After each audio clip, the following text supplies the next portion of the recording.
Andalucía de Extenda y vamos a celebrar el webinario al que hemos denominado la financiación internacional sostenible y la inversión de impacto, que será impartido por Santiago Arrechea y al finalizar tendremos también la intervención de Raúl Morales.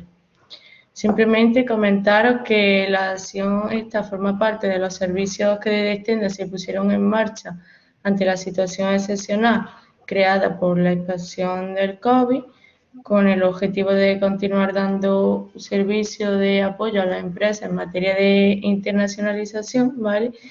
Y que desde Extenda se establecieron unas tarifas planas súper reducidas para todas las acciones que se desarrollan hasta el 30 de junio de 2021, de forma que la cuota de la participación en ferias ahora mismo es de 1.000 euros y el resto de los servicios 100 euros, ¿vale?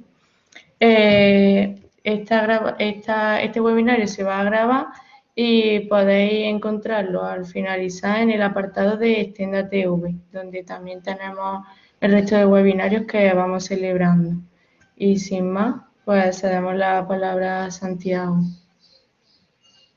Muchas gracias, Macarena. Encantado de estar aquí y encantado de ver a todos los participantes en el día de hoy. En el marco del programa de asistencia a las empresas para el acceso a financiación de la internacionalización, encuadramos este webinario. Lo que vamos a tratar de ver es precisamente un ámbito de la financiación y es la financiación sostenible. Y seguidamente, sin duda, y como parte integral del asunto, vemos también la inversión de impacto. Primero vamos a dar un repaso un poco a los conceptos iniciales, ¿no?, que nos encuadran dentro de la sostenibilidad. Vamos de la RSC, la responsabilidad social corporativa. Vamos a hablar del desarrollo sostenible. Vamos a ver ejemplos de todo esto en el mundo de la empresa, cómo se practica la responsabilidad social corporativa. Y cómo la orientación hacia la sostenibilidad es un proceso absolutamente imparable. Es un proceso que empezó ya hace un tiempo y que verdaderamente se ha intensificado. De tal manera que en estos momentos podemos decir que es un proceso absolutamente imparable y muy creciente. Y por supuesto en el ámbito de la financiación. Vamos a tratar de cubrir la financiación sostenible, tanto la inversión como la financiación, y la búsqueda del impacto positivo. Esto es muy importante en todo lo que hablaremos hoy, porque lo que se va buscando no es solo impacto en asuntos sociales o medioambientales, sino se va buscando también impacto positivo en lo económico, es decir, el obtener rendimientos financieros. Y esto es algo que es muy señalado en todo este movimiento, siempre la búsqueda de rendimiento económico, además de lo social y lo medioambiental. Vamos a pararnos un poco en la responsabilidad social corporativa. La RSC no son más que prácticas, ¿no?, prácticas de la empresa que van buscando impacto en aspectos sociales y medioambientales en la sociedad, ¿no? Voy a quitar, si no les importa, ya me he presentado la cámara para dejar más espacio de ancho de banda, ¿no? Como decía, la responsabilidad social corporativa en las empresas lo que van haciendo es buscar impacto en temas sociales y medioambientales. Pero algo muy importante en la RSC es que es un modelo de negocio autorregulado. La empresa es socialmente responsable ante sí misma. No hay ningún ente exterior que le vaya a verificar, que vaya a comprobar, que vaya a certificar, ¿vale? Cuando hablamos de RSC, ¿vale? Esto va cambiando y va cambiando a medida que vamos hablando de sostenibilidad. Bueno, precedentes en el ámbito de la responsabilidad social corporativa, se suele decir que el primer precedente que existió en esto fue a comienzos de los años 80, cuando Jerry Walsh, que era de American Express, decidió donar para restaurar la Estatua de la Libertad en Nueva York $1 por cada nueva tarjeta contratada por sus clientes. Por supuesto, en aquel entonces podemos discutir y podemos hablar de que esto era un lavado de imagen y demás, ¿no? Pero lo cierto es que contribuían socialmente a la sociedad, ¿no? El impulso definitivo fue cuando en 2015 las Naciones Unidas fijan los Objetivos de Desarrollo Sostenible para el año 2030, ¿no?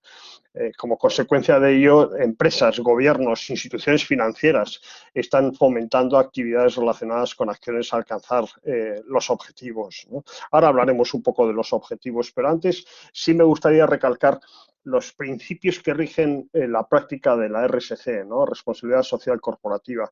Está implícito en el cumplimiento de la legislación.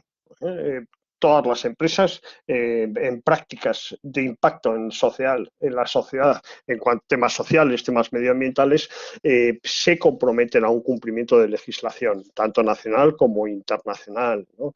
Es un ámbito global y transversal, es decir, que cubre todas las áreas de negocio en las que la empresa pueda estar inmersa, los ámbitos geográficos donde actúe, ¿no? Y su propia cadena de valor, ¿no? de su propio negocio, sector, ¿no? La ética y la coherencia es importante, ¿no? La RSC implica compromisos éticos, claramente, y por supuesto coherencia en las decisiones con esos compromisos éticos, en las decisiones del día a día de la empresa, ¿no? La gestión de impactos es importante. Antes decíamos que eran prácticas de la empresa, ¿okay? Que buscan impacto, ¿vale? Entonces, la gestión de impactos lo que se pretende es atenuar consecuencias adversas, si es que las tiene cualquier actividad de la propia empresa, y satisfacción de expectativas y necesidades, ¿no? Todo esto está implícito cuando hablamos de RSC. Y sí transmitir una cosa. Hoy en día hablar de RSC es, en el mundo de la empresa, entiéndame lo que voy a decir, es obligatorio. Es obligatorio desde el punto de vista no solo de asumir conscientemente lo que se está haciendo, sino también desde el punto de vista simplemente de la imagen de marca, de la imagen de la empresa, ¿vale? Esto sucede un poco parecido a lo que sucedió cuando empezábamos a hablar hace años ya, los que tenemos algo más de edad, sobre el tema de la calidad, los procedimientos de calidad. Inicialmente surgían en las empresas por diferenciación, por imagen, ¿okay? Exclusivamente, pero llegó un momento en que las empresas, sobre todo las de ámbito productivo,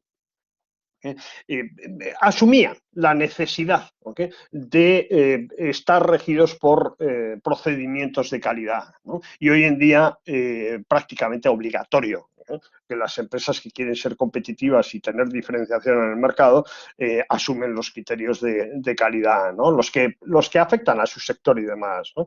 La RSC es lo mismo. Y un poco lo que decía al principio, es un proceso absolutamente imparable y lo vamos a ver en muchas manifestaciones. Seguimos hablando. Antes hablábamos de los objetivos de Naciones Unidas. El enfoque, las empresas se alinean con los objetivos de Naciones Unidas, fue un hito verdaderamente importante en el año 2014. ¿Y qué son estos objetivos? Pues son medidas para poner fin, en líneas generales, a la pobreza, para proteger el planeta y garantizar que todas las personas gocen de paz y de prosperidad. Y estos famosos ya y demás objetivos de Naciones Unidas están perfectamente definidos en estos 17 apartados que las empresas, las instituciones financieras en sus políticas van diciendo cuáles de ellos quieren cumplir. Muchas veces no son la totalidad, pero sí muchos de ellos, ¿vale? Y lo van comunicando, ¿vale? Estos 17 objetivos se convierten a su vez en 169 metas, hay acciones diseñadas, revisiones anuales. Tengan en cuenta que estos son objetivos hasta el año 2030 y se emitieron en el año 2015, ¿vale? Sigamos viendo ejemplos de actuaciones de empresas en materia de RSC, ¿no? Esto pues, nos puede servir de ayuda para nuestra propia empresa y ver a ver de qué manera podríamos hacer prácticas de RSC, ¿no? La empresa Ulmer-Nest, no es la empresa, sino que es la actividad Ulmer-Nest, ¿no? Se ha hecho muy famosa y sobre todo en el tema del COVID, ¿okay? Que son unas cabinas solares, unas cápsulas solares puestas en la calle para indigentes, ¿ok? Y esto se hizo en la ciudad de Ulm, en Alemania, ¿vale? Ha tenido muchísima repercusión, ¿no? Bueno, pues esto es gracias a 3 empresas que se ponen de acuerdo, diseñan este producto y lo ponen a disposición en la ciudad de Ulm, ¿no? Otras, Born Manufacturing, esta es una empresa a la que General Electric otorga un préstamo directo de $1 millón de dólares para que suministre estufas de combustión sostenible en determinadas comunidades africanas, ¿no?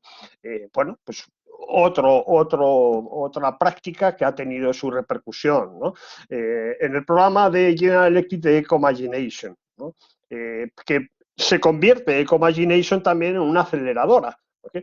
Proporcionando muchos millones de dólares para acelerar proyectos, muchos relacionados pues, con la captura de carbono, con la eficiencia en la extracción y distribución de energía, etcétera, ¿no?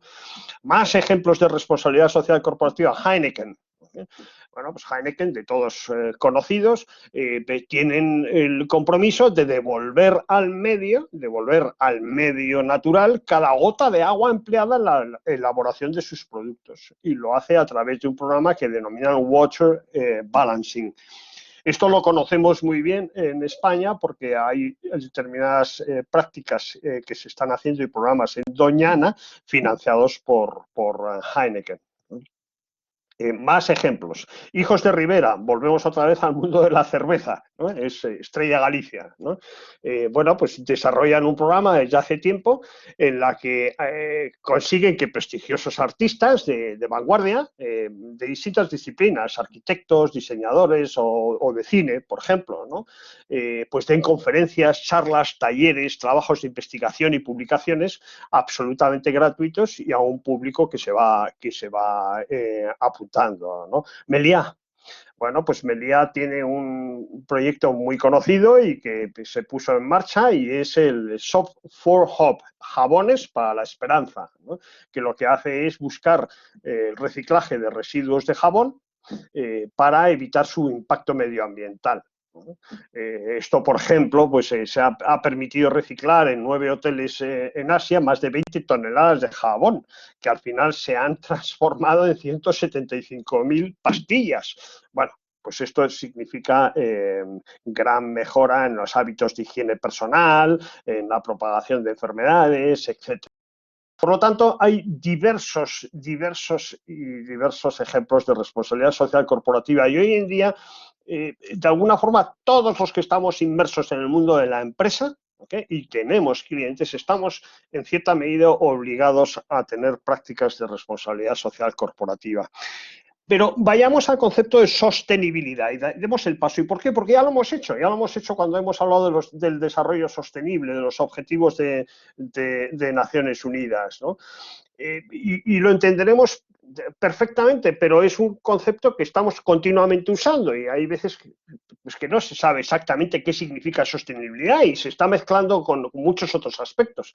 Es un concepto acuñado por primera vez en una serie de informes en Naciones Unidas y que se refiere al consumo responsable de los recursos actuales, pero tiene esta coletilla tremendamente importante, asegurando los que sean necesarios para el futuro. Es decir, que es un consumo responsable de los actuales, ¿okay? Asegurando que las nuevas generaciones, ¿okay? Van a tener lo que es necesario, ¿vale? Por supuesto, siempre en términos de desarrollo social, económico y medioambiental, ¿vale? Hitos recientes que están verdaderamente acelerando el proceso. Hay muchos, pero bueno, pues hemos destacado 3, ¿no? Nada más y nada menos que Larry Fink. Bueno, Larry Fink no es conocido en el mundo normal, pero es el presidente y consejero delegado de BlackRock, la mayor empresa de gestión de activos en el mundo, ¿vale? Y este hombre ha dicho públicamente y muy recientemente que la reasignación de capital hacia activos sostenibles se habrá acelerado durante la pandemia. Es decir, que tenemos una tendencia clara a ir hacia activos sostenibles en el mundo financiero, ¿vale? Bueno, el nuevo presidente de Estados Unidos, nada más llegar a la Casa Blanca, ¿vale? Llevó a Estados Unidos de nuevo al Acuerdo del Clima de París, que no estuvo anteriormente con Trump, ¿okay? Sin embargo, Biden ha entrado en el acuerdo, ¿no?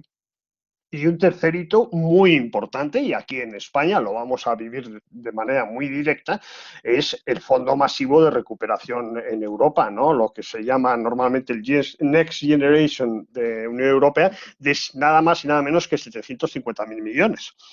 El 36% de esa cantidad está destinada a programas para el desarrollo de la sostenibilidad. Creo que es un dato absolutamente definitivo de la importancia que tiene la sostenibilidad, al menos en Europa. ¿Vale?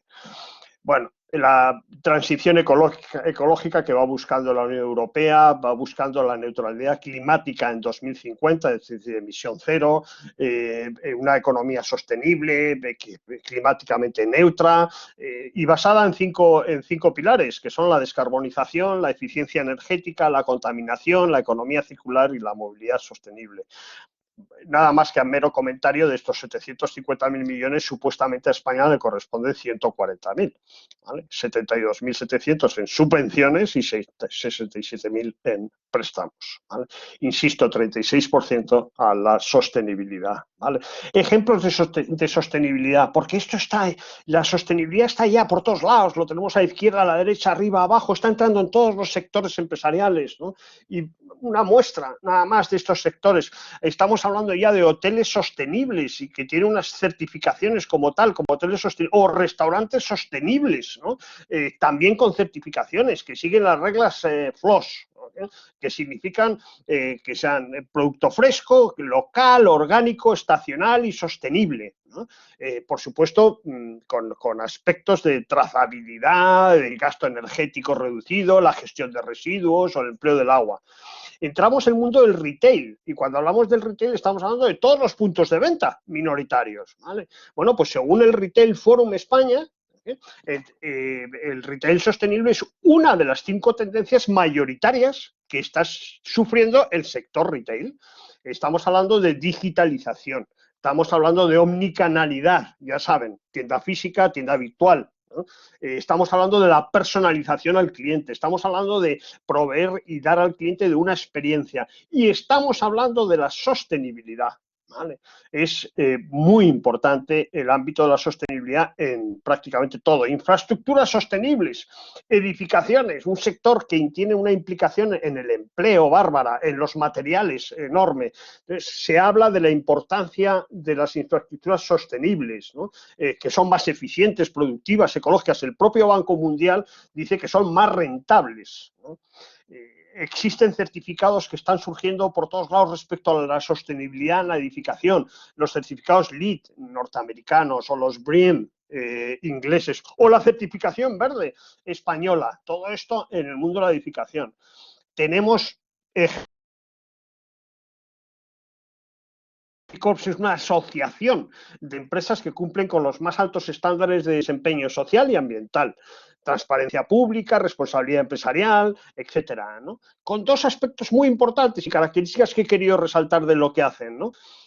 Y nos comentan, los problemas más difíciles de la sociedad no se pueden resolver únicamente a través de los gobiernos y de las organizaciones sin fines de lucro. Es decir, que hace falta que todo el mundo se participe en ello, ¿no? Segundo, buscan generar un impacto positivo para sus empleados, las comunidades y el medio ambiente. Y estos son las empresas que están asociadas en Big Corp, así se llaman, cientos de empresas españolas e internacionales. Ejemplos de empresas: Triodos, Triodos Bank, Ecoalf, es de moda, Danone, Adara Organic, de productos de alimentación, Patagonia, de moda, Olaluz, de energía, Isdin, cosmética, instituciones educativas, de todos los sectores habidos y por haber. Por lo tanto, la sostenibilidad es algo ya verdaderamente enraizado en todas nuestras actividades empresariales, ¿no? No hay alternativa. No hay alternativa a la sostenibilidad. Es cierto que en determinadas personas se va a ver más cercano el concepto de sostenibilidad, ¿no? Por ejemplo, se dice que para la generación Y son los millennials, ¿no? Son los que hoy podemos decir que están entre 25 y 40 años, ¿vale? Pues para estas personas la sostenibilidad, ¿okay?, el impacto social de las empresas y la huella ecológica es una obligación. Porque no es que sea algo positivo, no, es que es una obligación, ¿Vale? Entonces, volvemos a destacar que el 36% de los fondos de Next Generation de la Unión Europea van a ir destinados a proyectos de sostenibilidad. ¿Todo esto qué nos indica? Pues que las empresas con actividades más contaminantes van a ser presionadas para cambiar, se van a cerrar mercados, vamos a perder clientes como no seamos sostenibles, porque nos lo van a exigir, ¿vale? No se podrá acceder a ayudas o subvenciones. Todo esto que estoy diciendo, yo anticipo que va a ser muy rápido, ¿vale? Las empresas no serán competitivas. Se está hablando y muy mucho de la competitividad de la empresa sostenible, ¿no? La eficiencia energética, por ejemplo, es un eje de ahorro que incrementa la rentabilidad de las empresas, ¿no?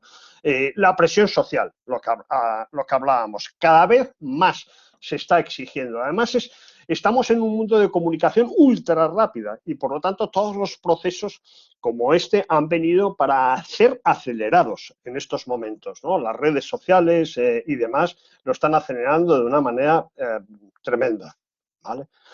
Vamos a entrar un poco en finanzas sostenibles, que es el leitmotiv de este seminario y es precisamente lo que nosotros manejamos en el programa de Extenda. Y vamos a hablar de las finanzas sostenibles, ¿vale? Cada vez más el mundo financiero está priorizando la incorporación de lo que llaman los anglosajones ESG. Estamos en un mundo financiero y, por lo tanto, utilizamos mucho anglicismo. Es natural, ¿no? Pero bueno, la incorporación de empresas ESG son las de medioambientales, las sociales y las de la gobernanza, ¿vale? Es decir, que van buscando impactos en estos ámbitos, ¿no? Por ejemplo, hablemos de banca tradicional, tanto nacional como europea, y hablemos, por ejemplo, de Banco Sabadell o BBVA o Santander. Y no por citarlos quiero excluir a los demás, no, también están. Es cierto que hay unos que están con más actividades que otros, pero fundamentalmente la corriente ya es general, ¿no? Estas instituciones están haciendo que, pues, emiten bonos verdes o emiten bonos sociales. Eso ya saben ustedes que los bonos, la emisión es deuda, que se emite para que particulares o instituciones lo compren y ellos se financian. Entonces, ¿y por qué verdes o por qué sociales? Porque todo ese monto de financiación que consigue la banca lo destina a proyectos que ellos llaman verdes o proyectos que ellos llaman sociales, ¿vale? Por ejemplo, verdes, pues todo lo que signifique medio ambiente, energías renovables, control y prevención de la contaminación, gestión sostenible de los recursos hídricos, medios de transporte limpios, eficiencia energética y construcciones sostenibles. O sociales, pues todo lo que significa favorecer, ¿okay?, el acceso de las personas a servicios esenciales, la inclusión social, el mantenimiento de empleos, ¿no? Más ejemplos de actividad sostenible de los bancos, por ejemplo, a nivel de particulares y de autónomos.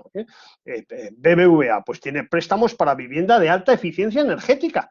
Y no lo hace solo en España, no hablamos de España solo, hablamos internacional, en este caso España y Perú, ¿vale? O préstamos para compra de vehículos ecológicos, ¿vale? Entonces, y dice, bueno, pero además de que la finalidad de estos productos vaya a temas medioambientales o ecológicos, ¿qué más tiene? Bueno, pues el hecho de tener esto va a significar algún tipo de concesión, en tipo de interés, en tipo de plazo, en tipo de garantías, etcétera.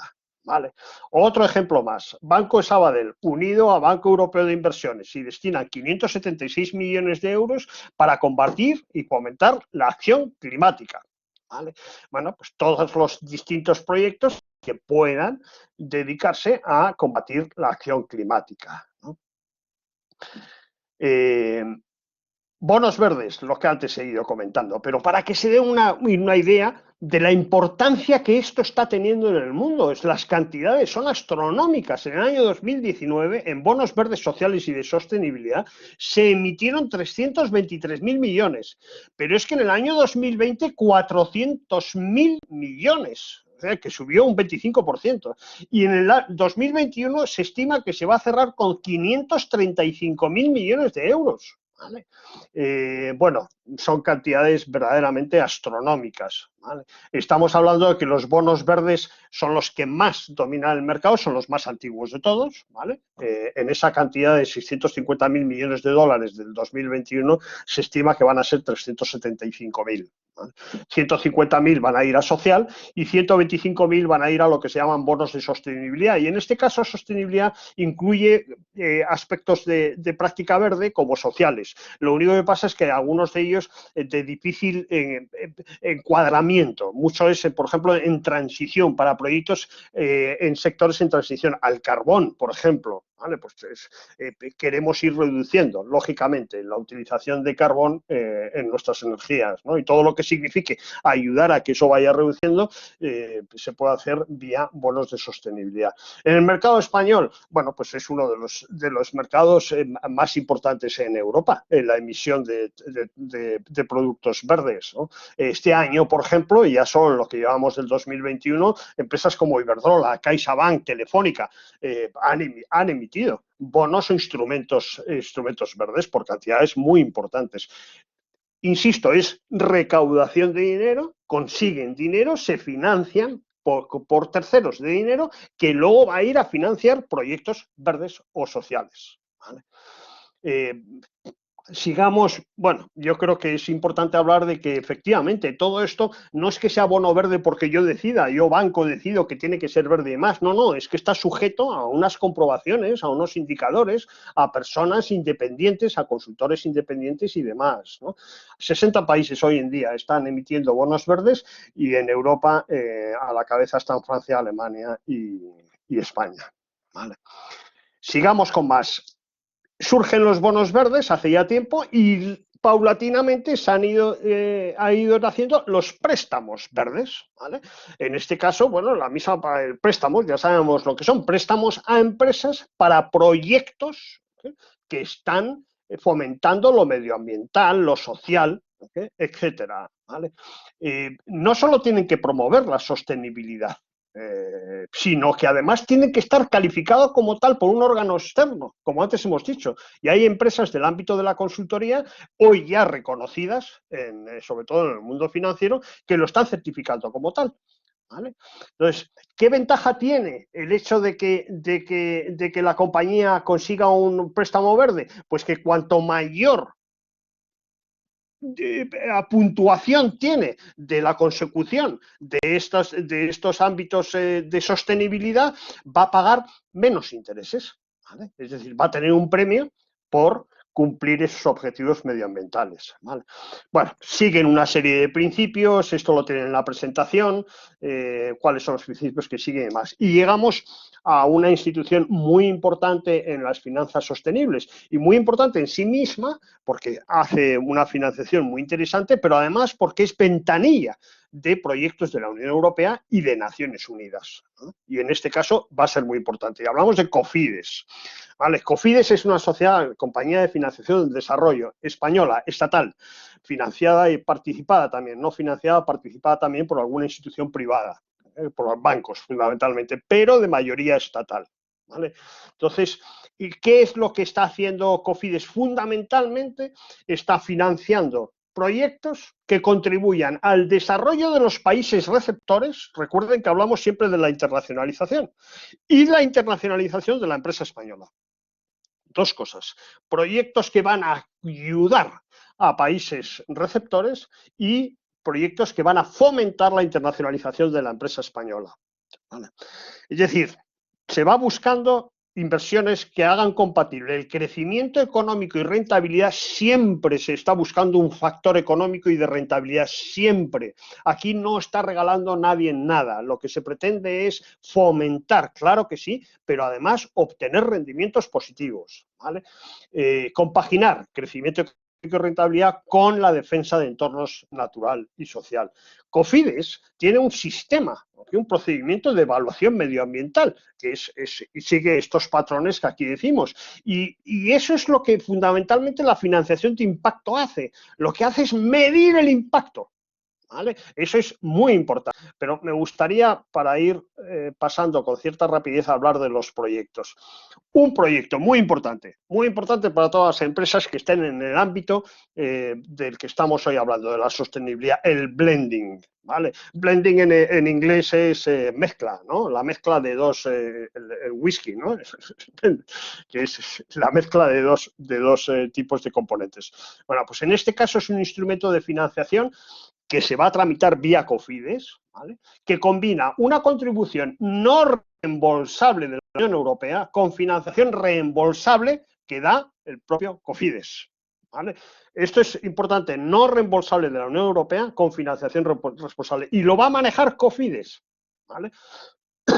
Por supuesto, no ponen ninguna pega a que haya terceros participando o contribuyendo en este tipo de proyectos, ¿vale?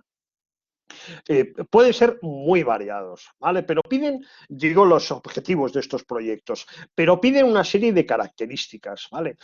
Y fíjense por qué esto es importante y marca un poco el porqué el proyecto debe requerir una aportación no reembolsable para ser viable. Es decir, está diciendo, hagámoslo viable, y yo, Unión Europea, estoy dispuesto a poner el dinero no reembolsable que sea necesario para que ese proyecto sea viable, ¿vale? Y luego, por supuesto, se va buscando un alto impacto en el desarrollo de los países, ¿vale? En donde se va a hacer el proyecto, fundamentalmente en la creación de empleo, ¿no? Más cosas que podemos decir, proyectos tanto del sector público como del sector público como del privado. ¿Okay? Es ambivalente. ¿Okay? El objetivo es el potenciar otra vez el desarrollo local. Sectores prioritarios: agua y saneamiento, transportes, energía, agricultura, desarrollo del sector privado local, tecnologías de la información y comunicación y proyectos de ámbito social. ¿Vale? Países beneficiarios van a tener que ser países en desarrollo, y en este caso se habla de pertenecientes a las regiones de cooperación externa de la Unión Europea. África, Caribe y Pacífico, países mediterráneos, Latinoamérica, algunos países de Asia, y aquellos que son receptores de ayuda oficial al desarrollo según la OCDE. Países en desarrollo, todos ellos, ¿no? Todo esto se puede presentar el proyecto a Cofides, y Cofides está recomendando que antes de que se tenga todos los extremos de un proyecto, se presenten las primeras condiciones a ellos mismos para su evaluación, ¿no? A esta financiación blending.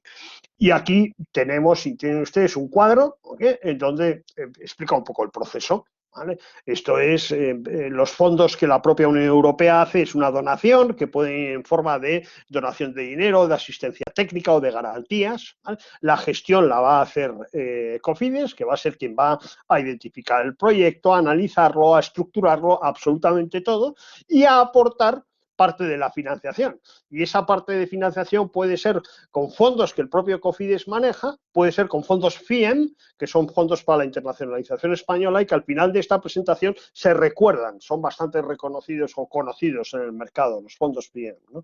Entonces, todo esto, ¿okay?, conforma un proyecto, ¿vale?, que tiene que tener, insistimos, los objetivos de desarrollo. Blending, no se olviden de este nombre porque es importante e interesante. Otro sistema de financiación sostenible, ¿no? Lo acaba de poner en marcha la Comisión Europea, el Plan Europeo de Inversión Exterior, ¿okay?, los PIES. ¿Vale? Con él se espera fomentar el desarrollo sostenible, el empleo, el crecimiento de los países africanos y los países de la vecindad, y abordar las causas de los movimientos migratorios. En uno de los documentos que tenemos en la presentación, ahí vienen cuáles son los países de la vecindad, ¿no?, tan perfectamente definidos en la Unión Europea, ¿no?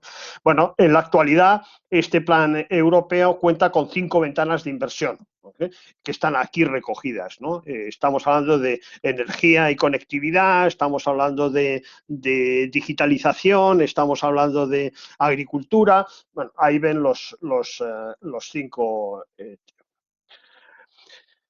más. Aquí pueden ver exactamente cuál es lo que tiene que cubrir estos proyectos, ¿no?, para ser susceptibles de entrar a un plan europeo de inversión exterior, ¿no?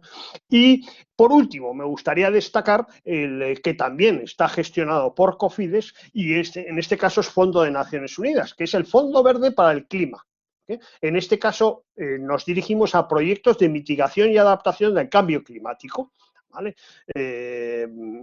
Por supuesto, es a países en desarrollo y lo que se busca es que estos limiten o reduzcan sus emisiones de gases, ¿okay? Y se adapten al cambio climático. España es uno de los 43 países que han comprometido una serie de fondos para dotar a este fondo, ¿no?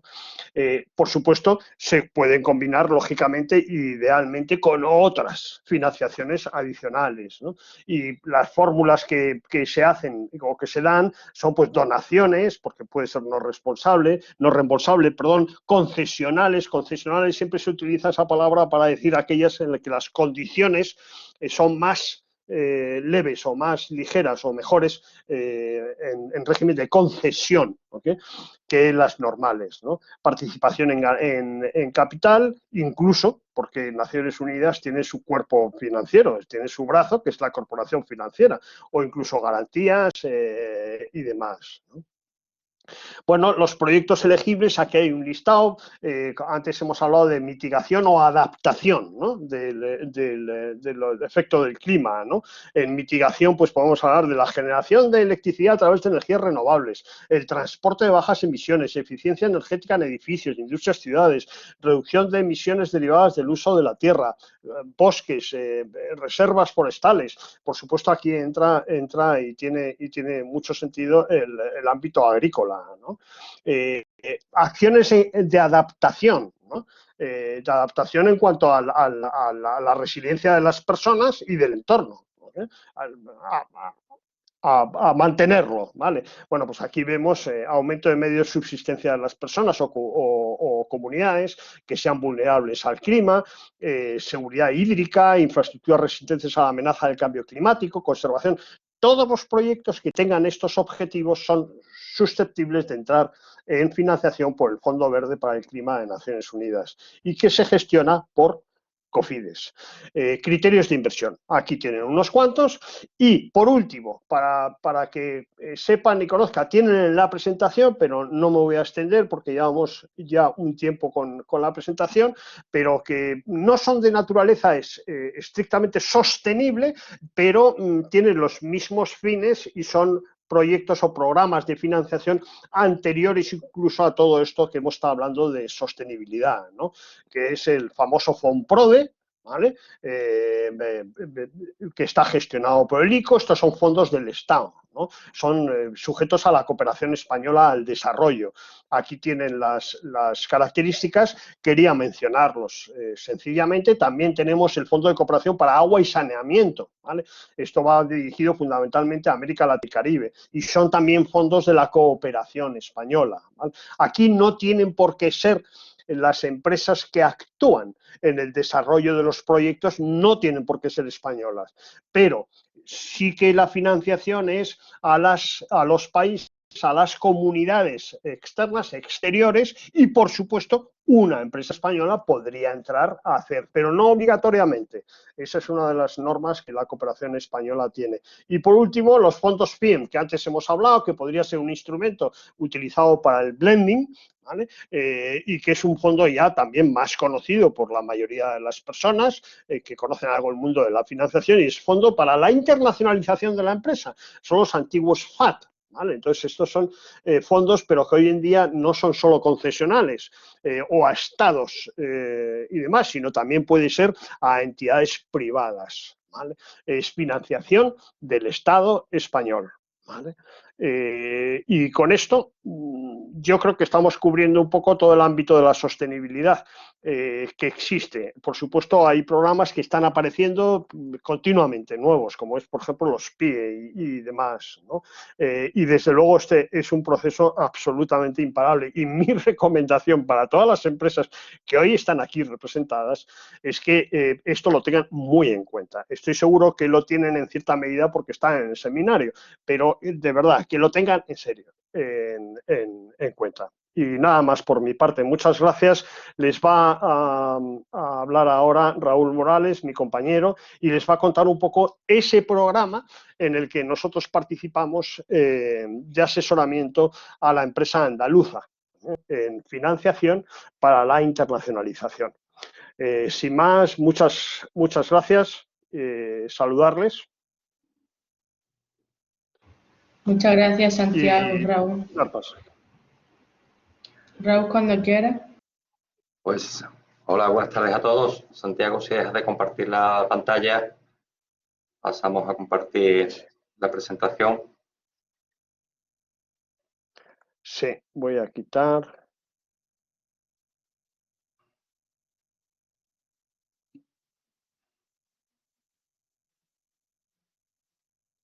Vale, bien, ya está la nueva pantalla. Bueno, pues, buenas tardes a todos, saludarlos, darles la bienvenida a esta segunda parte del seminario, agradecerles su presencia hoy con nosotros y vamos a contarles un poco en qué consiste el servicio de asesoramiento.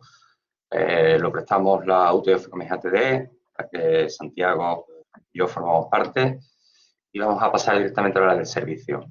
El servicio lo que pretende es asesorar a las empresas andaluzas en la búsqueda de financiación para acometer proyectos internacionales o operaciones internacionales.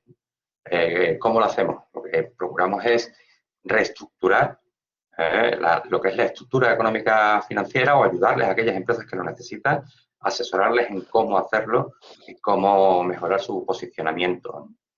Y luego también entramos a revisar el plan de internacionalización que tienen las empresas. Es cierto que hay empresas que están ya realmente internacionalizadas en muchos países y que no lo necesitan especialmente, pero hay otras muchas en las que sí les podemos prestar ayuda en ese aspecto. ¿Qué es lo que hacemos? Bueno, pues prestamos asistencia técnica especializada. Entramos en las cuentas de la compañía, entramos en sus estructuras financieras, entramos en cómo se presentan ante los financiadores, ¿no? Y luego identificamos aquellas fuentes de financiación más apropiadas para poder afrontar la financiación de estos proyectos. Eso lo hacemos en una primera fase. Una primera fase en la que analizamos la empresa, el plan de internalización, las estructuras, hacemos nuestras sugerencias, nuestros comentarios y procuramos ayudarles, ¿no? Asesorarles en mejorarlo. Y después hay una segunda fase en la que no todas las empresas pueden participar, pero sí muchas de ellas. De hecho, ya estamos analizando varios proyectos muy interesantes, en la que además les aportamos un acompañamiento que es un asesoramiento específico a la empresa para dos itinerarios. Uno que es el de financiación a través de programas europeos, en los que acudimos a Europa, a todas las fuentes de financiación, que además ahora vamos a analizar un poco, ¿no? Para ver cómo se pueden financiar a través de subvenciones, créditos blandos, participaciones en hubs, etcétera, etcétera. Y les ayudamos precisamente a estructurar esas solicitudes, esos proyectos, para que puedan tener éxito a la hora de aplicar a un programa europeo. Luego hay otro itinerario, que es el de inversión privada, en la que les vamos a asesorar en cómo presentar a inversores privados su proyecto. Pero además vamos a intentar identificar posibles inversores y acompañarlos en los procesos de negociación, con lo cual es un acompañamiento durante todo el proceso que realmente es muy interesante para las empresas. Os quiero hablar un poco sobre los fondos europeos. En principio, ahora mismo tenemos la suerte que se abren tres grandes fondos en este momento. Tenemos el programa FEDER, dependiente del Horizonte de Europa, con 97.000 millones, que se abre ahora en el año 21, se acaban de abrir y duran hasta el 27. Luego tenemos el Next Generation, que tiene la misma duración del 21 al 27, con lo cual se nos acumula ahora mismo en el mercado una gran cantidad de dinero y muchas posibilidades de financiación.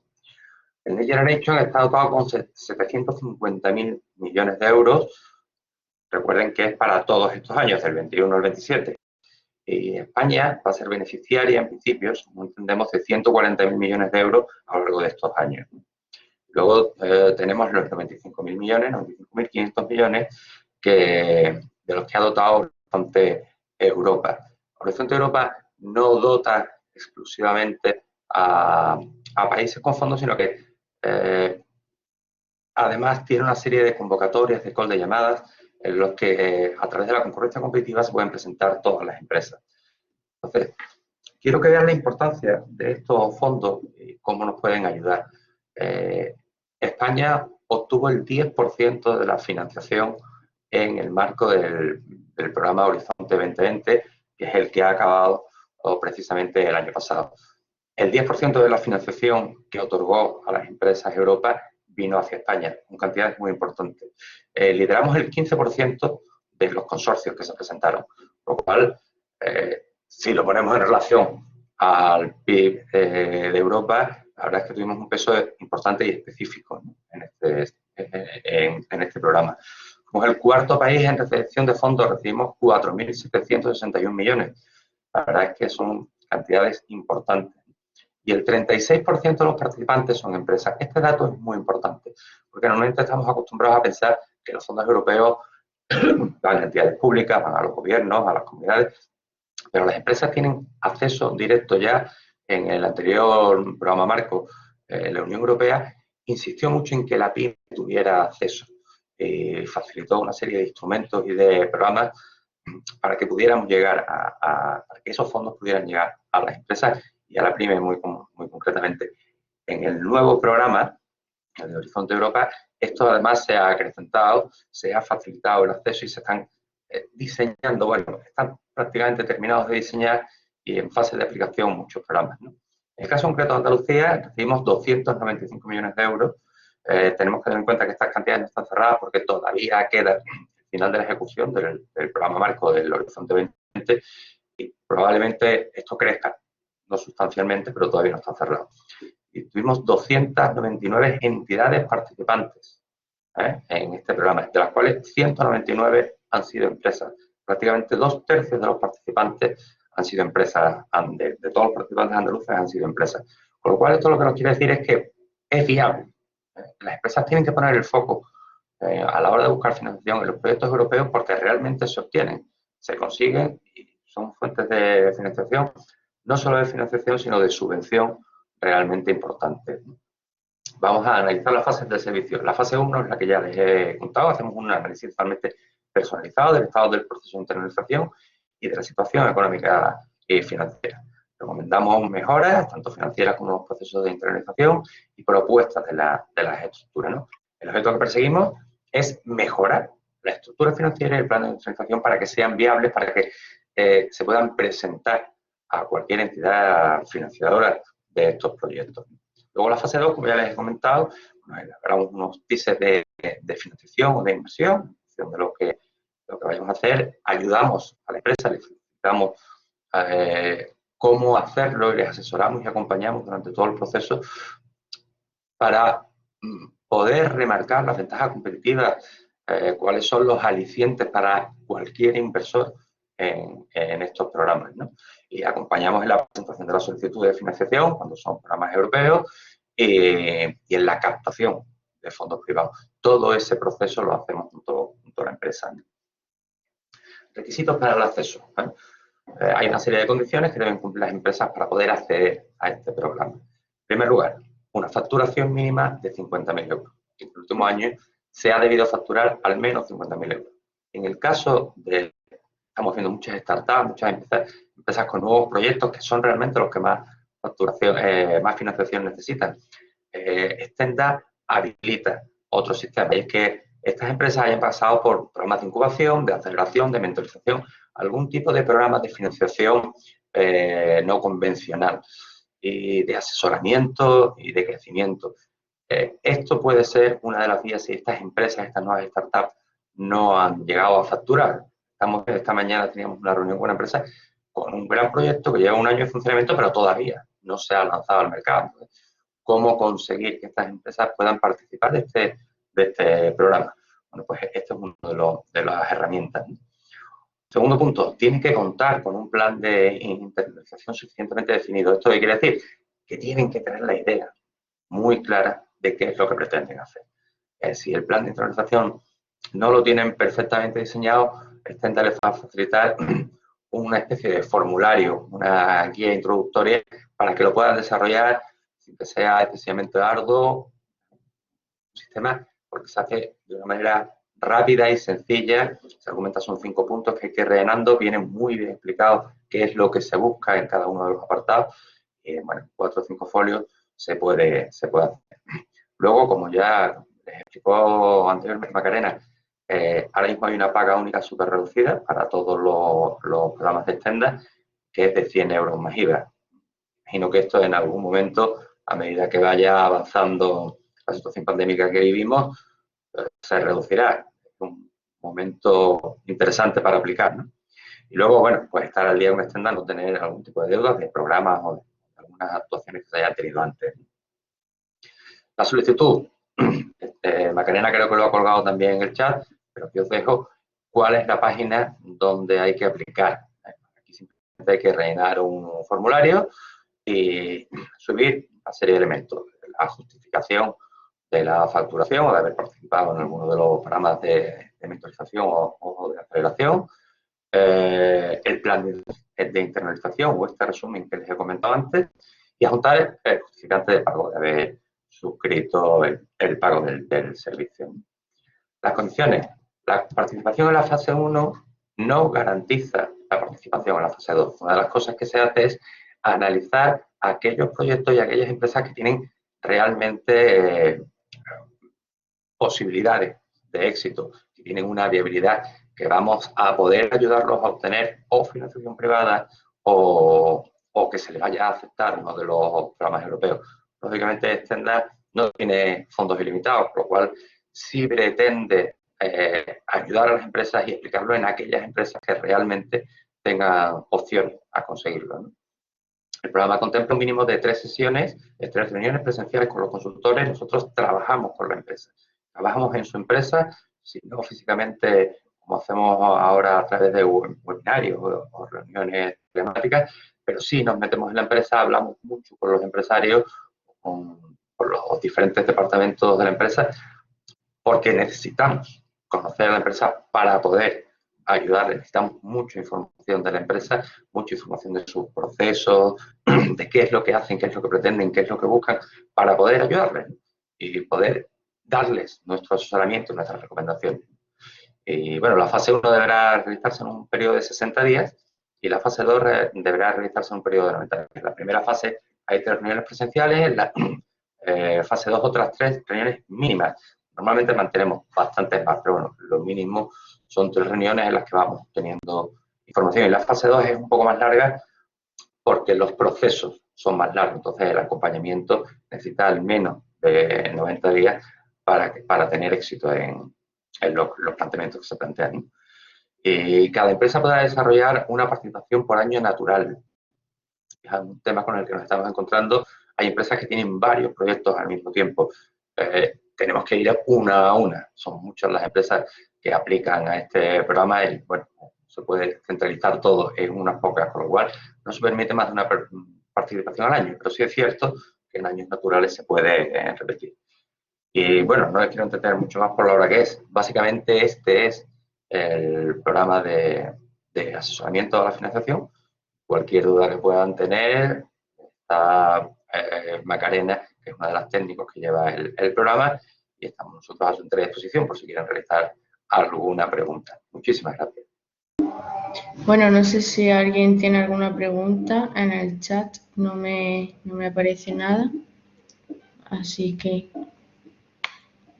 si nadie tiene preguntas, pues creo que cortamos.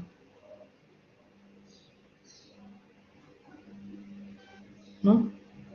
¿Nadie? Pues nada, muchas gracias por conectaros y cualquier cosa que necesitéis podéis escribirnos. En el enlace del programa encontráis todos los contactos y os dejo aquí también mi correo por si tenéis alguna duda, ¿vale? Muchísimas gracias, Santiago y Raúl, por la magnífica presentación que habéis hecho. Pues muchísimas gracias, Macarena, y muchísimas gracias a todos los participantes por haberse conectado a este seminario. Nos vemos seguro pronto en algún otro. Un saludo a todos. Hasta luego. Gracias. Muchas gracias.